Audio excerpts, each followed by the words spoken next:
लक्ष्मी निवास या मालिकेमध्ये आता आपल्याला असं बघायला भेटतं, भावना अत्यंत गंभीर चेहऱ्याने सिद्धूला म्हणते, सिद्धू आता आपण अधिकृतपणे नवरा बायको झालो आहोत. आपलं नातं आता केवळ एका करारानुसार नाही तर मनापासून जोडलं गेलं आहे. त्यामुळे मला वाटतं की माझ्या आयुष्यातील एका अत्यंत महत्त्वाच्या व्यक्तीबद्दल तुला सांगणं आता गरजेचं आहे. भावनाच्या या बोलण्याने सिद्धूला धक्काच बसला. त्याच्या मनात विचारांचं काहूर माजलं. भावनाच्या आयुष्यात माझ्याशिवाय आणखीन कुणी आहे का? कदाचित तिचं कोणावर तरी प्रेम होतं आणि आता तिला ते सत्य मला सांगावं लागतंय. असे अनेक प्रश्न त्याच्या मनात उभे राहिले. त्याच्या चेहऱ्यावरची चिंता स्पष्ट दिसत होती. त्याचे ओठ उघडले पण शब्द बाहेर आले नाहीत. तो फक्त भावनाच्या उत्तराची वाट पाहत राहिला.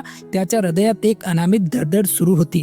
दुसरीकडे सकाळी संतोषने घरात मोठा राडा केला. त्याचा जोरदार आवाज ऐकून घराची शांतता भंग पावली आणि सगळेजण हॉलमध्ये जमा झाले. संतोषच्या देहबोलीवरून स्पष्ट दिसत होते की त्याने सगळ्यांना एकत्र बोलवून एक महत्त्वाची बैठक ठेवली आहे. त्याच्या चेहऱ्यावर एक विचित्र प्रकारचा अधिकार आणि थोडासा गर्व स्पष्ट दिसत होता. जणू काही तो आता घराचा मुख्य कर्णधार बनला आहे. संतोषने एक नवीन नियम लागू केला की आत्तापासून घर खर्चासाठी फक्त 15,000 रुपये देईल. त्याने मोठ्याने आणि स्पष्ट शब्दात सांगितले, मी एकटाच किती दिवस या संपूर्ण घराचा खर्च उचलणार? घरात माणसांची संख्या वाढत चालली आहे आणि खर्च तर आकाशाला भिडलाय. माझ्याही काही गरजा आहेत. त्याचे डोळे थेट व्यंकी आणि हरीशकडे वळले आणि त्याने त्यांना प्रत्येकी 5,000 रुपये घर खर्चासाठी देण्यास सांगितले. संतोषच्या अनपेक्षित निर्णयाने लक्ष्मी आणि श्रीनिवास यांना मोठा धक्का बसला. त्यांच्या चेहऱ्यावर नाराजी, आश्चर्य आणि थोडीशी वेदना स्पष्ट दिसत होती. लक्ष्मी तर काही क्षण अवाकच झाली. जणू तिला आपल्या मुलाने इतक्या कठोर शब्दात काहीतरी बोलण्याची कधी कल्पनाच केली नव्हती. तिचे डोळे पाणावले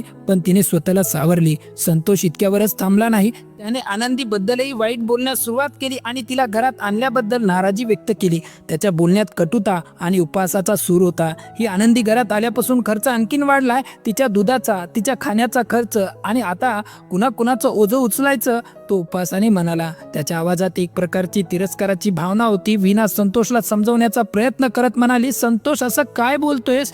आनंदी तर अजून लहान आहे, निरागस आहे आणि ती आपल्याच घरातील आहे. तिला असं बोलणं योग्य नाही. पण संतोषने तिला लगेच गप्प केलं. विना तू यामध्ये पडू नकोस. हे पैशाचं प्रकरण आहे. तुला नाही समजणार स्त्रियांचा या आर्थिक बाबतीत काय संबंध. लक्ष्मी आता शांत बसू शकली नाही. तिने आनंदीला संतोषची एक गोष्ट सांगण्यास सुरुवात केली पण तिचा उद्देश स्पष्टपणे संतोषला मार्मिक टोमणा मारण्याचा होता. तिच्या आवाजात एक प्रकारची करुणा आणि खोलवर दडलेली वेदना होती. ती एका राजकुमाराची गोष्ट सांगते जो मोठ्या झाल्यावर आईने त्याच्यावर केलेल्या प्रत्येक खर्चाचे बिल तिच्यासमोर ठेवतो. लक्ष्मीने पुढे सांगितले, तो राजकुमार जेव्हा आईने दिलेले बिल पाहतो तेव्हा त्याला धक्का बसतो. कारण त्या बिलामध्ये आईने त्याच्या जन्मापासून ते मोठे होईपर्यंतच्या सर्व खर्चाची किंमत फक्त 0 लिहिलेली असते. आईने त्याला सांगितलं, माझ्या बाळा, तुझ्यासाठी केलेला कोणताही खर्च मी पैशात मोजू शकत नाही कारण तुझ्यावरचं माझं प्रेम अनमोल आहे.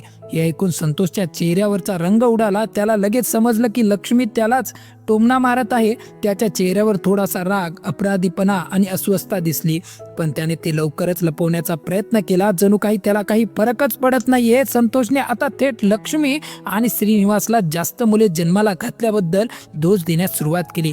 तुम्हीच एवढी मुलं जन्माला घातली, त्यांची जबाबदारी आता मीच का उचलू? तुम्ही जबाबदारीपूर्वक वागला असतात तर आज ही वेळ आली नसती. वीणा आता त्याच्यावर ओरडली, संतोष, आई वडिलांशी असं कसं बोलतोस? त्यांना काहीतरी लाज वाटते की नाही? तू मोठा झालास म्हणजे काही बोलण्याचा अधिकार तुला मिळत नाही. पण संतोषने तिलाही लगेच गप्प केलं. तू शांत बस. तू मोठी आहेस म्हणून काही बोलशील असं नाही. हे माझं घर आहे आणि माझे नियम आहेत. संतोष आनंदीच्या दुधाचा आणि आईस्क्रीमचा खर्चही मोठ्याने वाचून दाखवला आणि म्हणाला की घरात सर्वात जास्त खर्च तोच करतो. त्यामुळे घरातील प्रत्येक निर्णय त्याला विचारून घ्यावा लागेल. त्याच्या बोलण्यात एक प्रकारचा तीव्र अहंकार होता.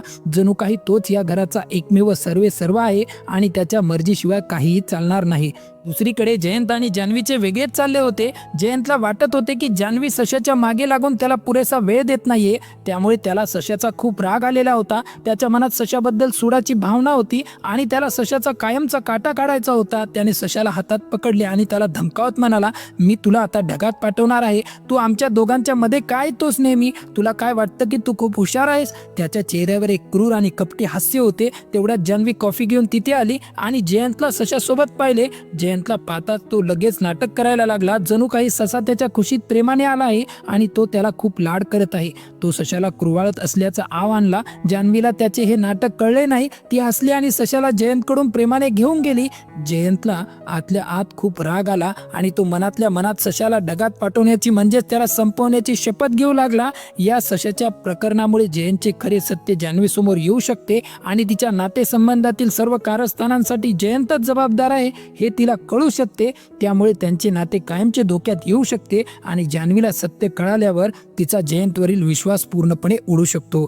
या सगळ्या गोंधळात आणि घरातील तणावाच्या वातावरणात नीलांबरी सिद्धूला भेटली. सिद्धू तिला घरच्या परिस्थितीबद्दल बोलला आणि संतोषच्या विचित्र नियमांबद्दल सांगितलं.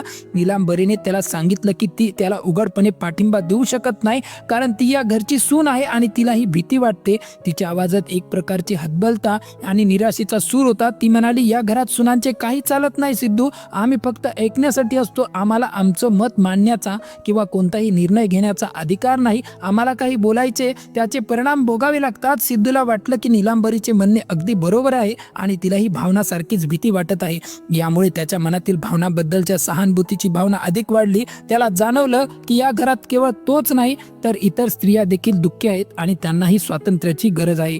सिद्धू आता भावनाच्या खोलीत गेला. त्याने दार वाजवले. भावनाने आत येण्यास सांगितले. तिच्या आवाजात नेहमीप्रमाणेच गोडवा होता, पण थोडी चिंता आणि गांभीर्य देखील होते. सिद्धूने कपडे घेण्यासाठी आल्याचे सांगितलं, पण त्याचे लक्ष पूर्णपणे भावनाकडेच होते. भावना आनंदीशी फोनवर बोलत होती. दोघे एकमेकींना खूप मिस करत होत्या आणि त्यांच्या बोलण्यातून त्यांचे अतूट नाते स्पष्ट दिसत होते. त्यांचं बोलणं ऐकून सिद्धूने आनंदीला लवकरच घेऊन येण्याचं किंवा भावना तिला भेटायला येईल असं सांगितलं, कारण त्याला आनंदीला दुःखी पाहत नव्हतं. फोन ठेवल्यावर भावनाचा चेहरा पडलेला दिसला. तिच्या डोळ्यात पाणी तरळलेलं होतं आणि तिचा चेहरा उदास दिसत होता. सिद्धूने तिला हसवण्याचा प्रयत्न केला. काय झालं भावना, अजूनही आनंदीची आठवण येते का?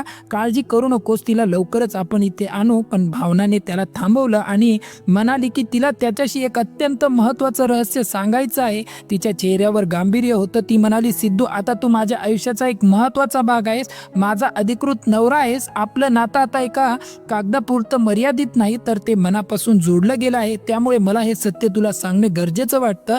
ती तिच्या आयुष्यातील एका अत्यंत महत्त्वाच्या व्यक्तीचे नाव त्याला सांगणार असल्याचं तिने सांगितलं. सिद्धूला पुन्हा धक्काच बसला. त्याच्या मनात पुन्हा तेच जुने विचार आले. तिचं कोणावर प्रेम होतं का? ती कोणासोबत होती? तो चिंतेत पडला. त्याचे हृदय धडधडत होते, पण तो काहीही बोलला नाही. फक्त तिच्या उत्तराची वाट पाहत राहिला. भावना अखेरीस हळूच पण स्पष्टपणे म्हणाली की तिच्या आयुष्यातील ती खास व्यक्ती दुसरी कोणी नसून आनंदी आहे. तिच्या चेहऱ्यावर आता हलकेपणा होता, जणू तिने खूप मोठे ओझे आपल्या मनावरून उतरवले होते. ती पुढे म्हणाली की जेव्हा सिद्धू त्याच्या लग्नासाठी तयार झाला होता तेव्हा तिने त्याला तिच्या सर्व अटी सांगितल्या होत्या, ज्यात आनंदीला घरात आणणे ही एक महत्त्वाची आणि अटळ अट होती.